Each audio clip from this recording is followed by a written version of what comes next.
Kédougou mun naa ne si année 2017 bi passé am nañu fukki jigéen ak juróom yu ñu jot a dépisté ñi am jàngoro feebar sida bi ci fukki ak juróom yooyu ñoom ñëpp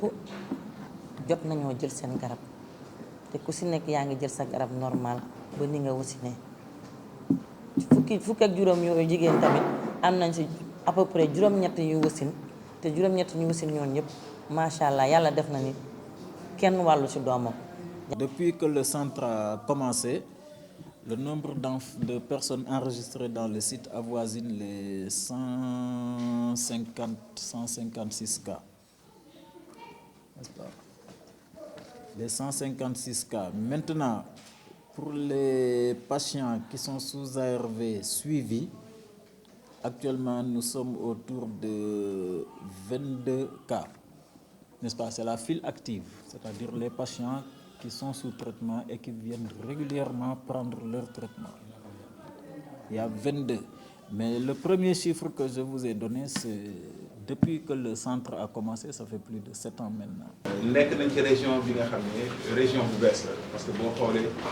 région bi juróom-ñeenti at la depuis 2008 lañ ko def région donc région la bi nga xam ne aussi li nga xam ne mooy feebaru sida bi dafa am ay éléments yu bëri yi nga xam ne dafay favoriser mooy lan mooy nekk na région bi nga xam ne dafa am or bi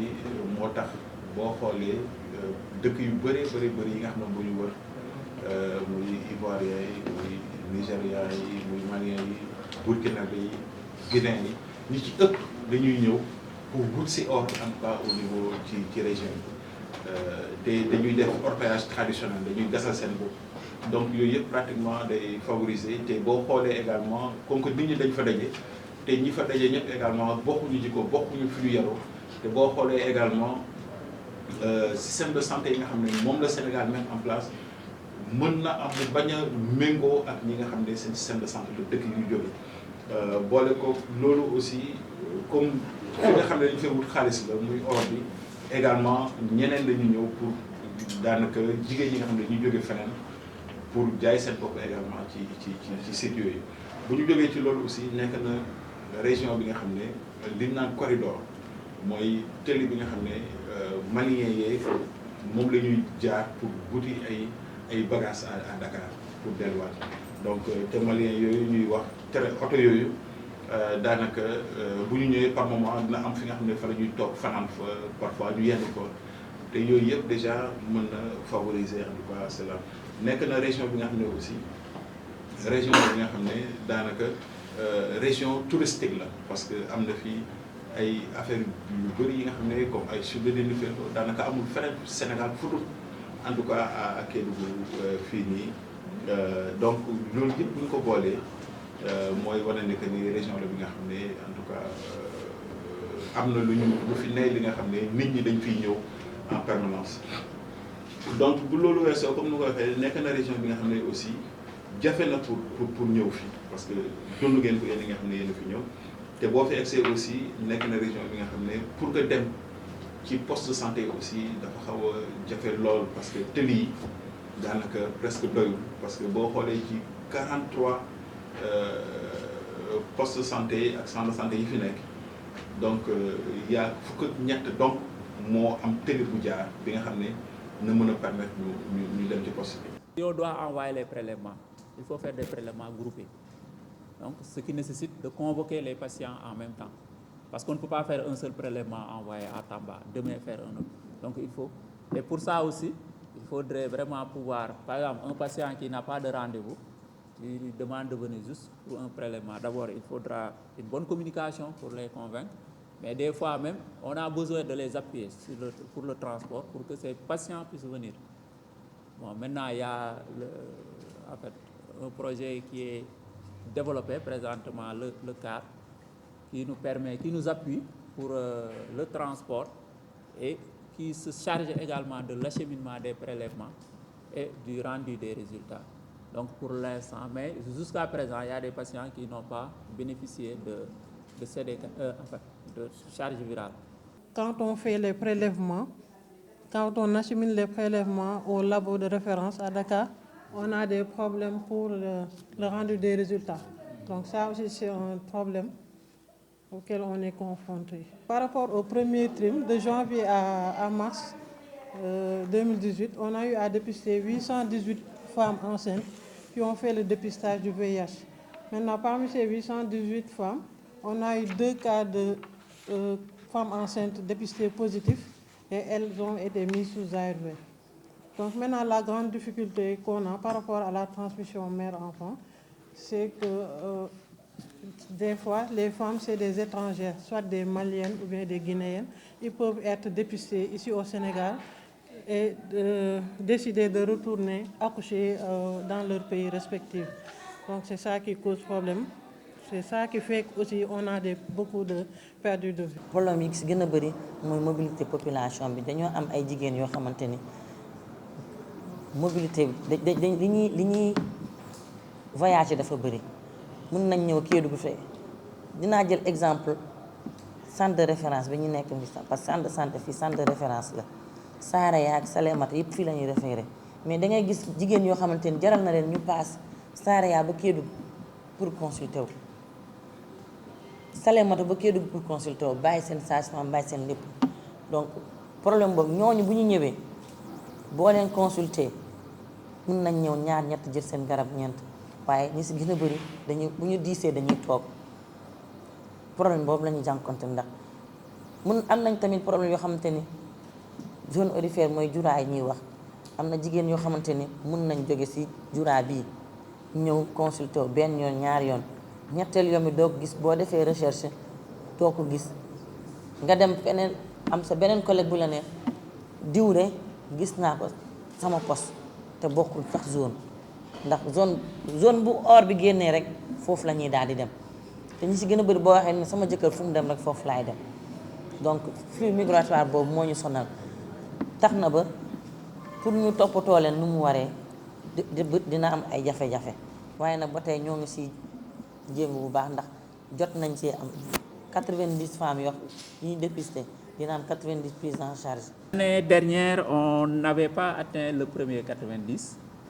concernant le dépistage des 90% de la cible. Bon, pour ceux qui ont été dépistés aussi, on n'a pas pu mettre sous traitement les 90% pour la bonne et simple raison que y a des gens qui viennent, qui se font dépister et qui ne reviennent plus. Prennent le résultat, on les il y a même qui ne viennent pas récupérer le résultat. Et ça, c'est lié, comme je disais, à la mobilité, au fait qu'il y a X nationalités, il y a au moins 9 nationalités qui se trouvent dans la région de Kédougou. Le plus souvent, certains, ils viennent chercher du travail. Dès qu'on leur diagnostique une maladie qu'ils pensent incurable, ou bien en tout cas qu'il est invalide, ils ne peuvent plus continuer le travail et rentrent. Ce qui fait que, bon, on dépiste, mais tout ce qu'on dépiste, des fois, on ne parvient pas à les mettre sous traitement. Et nekk na région bi nga xam ne nit ñi aussi dañoo dispersé parce que kilomètre carré boo jël fukki nit donc ñoo fa nekk donc ça veut dire que région bi yaatu na te nit ñi dañoo xaw a tas donc ce qui fait que ñi fi nekk ñun muy agent de santé yi il faut que ñu wut ay stratégies yi nga xam ne nañ mën a dem ci population yi ñi nga xam ne am nañu ay difficultés pour ñëw en tout cas ñëw ci fi nga xam ne foofu la ñuy fajoo moom la ñuy wax les postes de santé ak centre de santé yi parce que région la aussi bi nga xam ne li ñu naan pauvreté bi aussi mi ngi fi parce que c'est une région qui est assez pauvre donc ça veut dire que boo boolee distance yu sori yi nga xam ne mi ngi fi boole pauvreté bi donc population bi par moment dañuy am difficulté pour egsi pour faju si donc moo tax ñi fi nekk déjà comme mu koy waxee donc il faut que ñu mën a wut ay stratégie wut ay pexe yi nga xam ne ni ñu mën a dem ci population bi toppatoo leen donc région bi également ñetti district la am ci ñetti département yi. district bi dafa am ay 14 PPS ci 14 yooyu fukk ak ñeent poste la ñu am centre de santé ci fukk ak ñeent yooyu la bokk te am nañ ci benn poste boo xamante ni bokkul ci Kédougou waaye Kédougou ñoo koy gérer poste boobu bokk na ci poste yoo xamante ni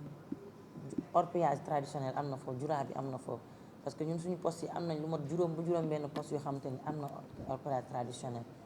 te ñi si gën a bëri si ñuy dépister ñi am jàngoro bi foofu lañ ñuy jël te infirmier wala sage-femme bu dépister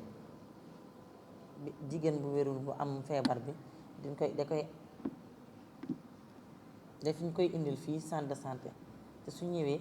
dinañ ko dépister waat pour confirmer suñ ko confirmer lañ koy doog a ubbil dossier doog ko jox garab jox ko rendez-vous mu ñëw comme médecin yaa ngi fii lépp lu ko garab feebar bi def légal garab bi def effet yeeg yooyu médecin jël en charge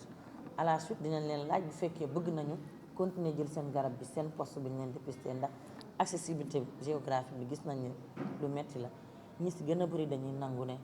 nañ leen yónnee seen garab bi seen poste bi ñu koy jëlee foofu noonu lañ leen suivre am nañu si wasin si poste bi sax jël ARV nouveau-né di mucc. Des femmes qui décident de rester au Sénégal, donc après l'accouchement, on fait le PCR qui va nous permettre de voir si l'enfant est positif ou négatif. Donc aussi à 18 mois aussi, on fait la sérologie définitive, ce qui va donner la sérologie définitive pour l'enfant. Donc on a des enfants, on n'a jamais eu d'enfants qui ont été dépistés positifs. am nañ nag kenn koo xamante ni bi mu juddoo xale bi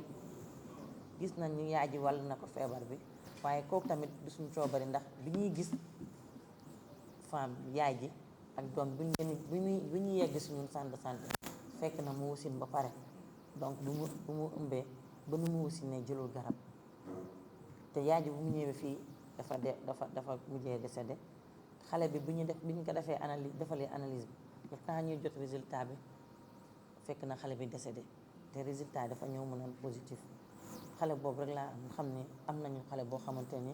judd na te yaay ji wàll nag feebar jàngoro sida bi. ñi nga xam ne également ñooy professionnel du sexe yi mooy ñi nga xam ne dañuy jaay seen bopp aussi sensibiliser leen bu baax sensibiliser ñi nga xam ne également ñoo fa nekk